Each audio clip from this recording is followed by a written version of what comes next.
એની ગણતરી કરવામાં આવશે। જી હા, અમદાવાદ દિવસે ને દિવસે કોન્ક્રીટનું જંગલ બની રહ્યું છે। વૃક્ષો જરૂરી છે।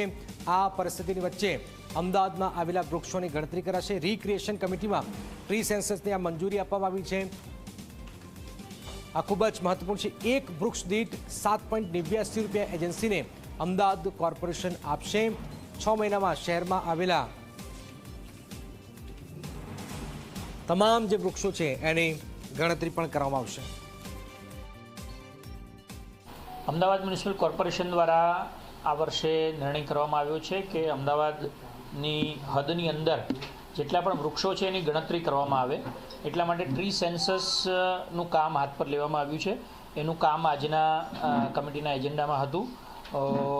સાર કંપનીને 7.89 રૂપિયા પ્રતિ વૃક્ષના ભાવે ટ્રી સેન્સસનું કામ આપવાનું કામ પાસ કરવામાં આવ્યું છે।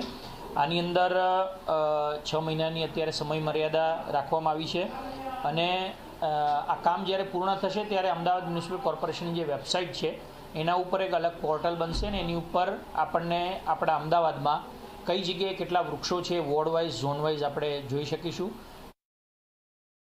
કઈ જાતનું વૃક્ષ છે, એની ઉંમર કેટલી છે, એના થડનો ઘેરાવો કેટલો છે, એની કેનોપી કેટલી છે, આ બધી જ માહિતી આપણને ટ્રી સેન્સસ કરવાથી માહિતી મળશે। અમદાવાદ મ્યુનિસિપલ કોર્પોરેશનની હદ વિસ્તારના બધા જ વૃક્ષોને જે વૃક્ષની વ્યાખ્યામાં આવે છે બધા જ વૃક્ષોને આવરી લેવામાં આવશે। એ પછી પ્રાઇવેટ જગ્યામાં હશે, સેન્ટ્રલ વર્જમાં હશે, કોર્પોરેશનના પ્લોટમાં હશે કે કોઈ પણ જગ્યાએ હશે, એ બધા જ વૃક્ષોને એની અંદર આવરી લેવામાં આવશે। મહિલા તબીબો કેટલી સુરક્ષિત છે